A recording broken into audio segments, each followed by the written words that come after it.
हरे कृष्णा, राधे राधे। आज हम सुनेंगे वरुथनी एकादशी व्रत कथा। चलिए शुरू करते हैं।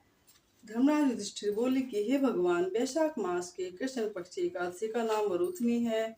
यह सौभाग्य को देने वाली है। इसके व्रत से समस्त पाप नष्ट हो जाते हैं और अंत में सुख मिलता है। वरुथनी के प्रभाव से राजा मानधाता स्वर्ग को गए थे। इसी प्रकार धुंधुमार आदि भी स्वर्ग को गए थे। वरुथनी एकादशी के व्रत का फल 10 सहस्र वर्ष तपस्या करने के बराबर है। कुरुक्षेत्र में सूर्य ग्रहण के समान जो एक बार स्वर्ण दान करने से फल मिलता है, वही परलोक दोनों में सुख प्राप्त होता है और अंत में स्वर्ग को जाते हैं। हे राजन, इस एकादशी का व्रत करने से मनुष्य इस लोक में सुख और परलोक में मुक्ति मिलती है।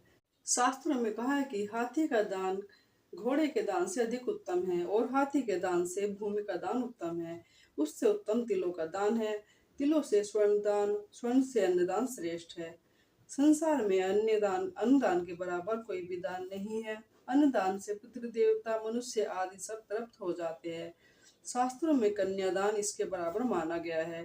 वरुथनी एकादशी व्रत से अन्न तथा कन्यादान का फल मिलता है। जो मनुष्य लोभ के वश में होकर कन्या का धन ले लेते हैं, वे प्रलय के अंत तक नरक में पड़े रहते हैं या उनको अगले जन्म में बिलाव या जन्म ग्रहण करना पड़ता है। जो मनुष्य पुण्य को एवं यज्ञ सहित कन्यादान करते हैं, उनके पुण्य को चित्रगुप्त भी लिखने में असमर्थ हो जाते हैं।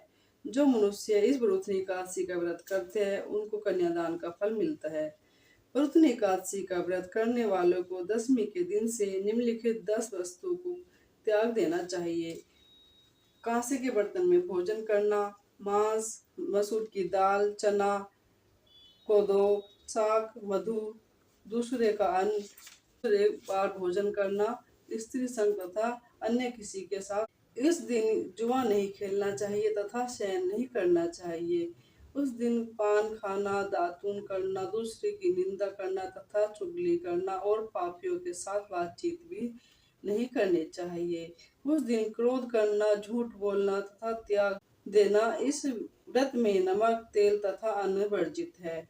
हे राजन, जो मनुष्य इस एकादशी का विधि से व्रत करते हैं, उनको स्वर्ग लोक की प्राप्ति होती है। अतः मनुष्य को पापों से डरना चाहिए और जो मनुष्य यमराज से डरते हैं, उनको इस वरुथनी एकादशी का विधि पूर्वक व्रत करना चाहिए। इस व्रत के महत्व में को पढ़ने से 1 सहस्र गोदान का फल प्राप्त होता है।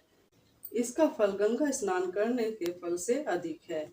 बोलो विष्णु भगवान की।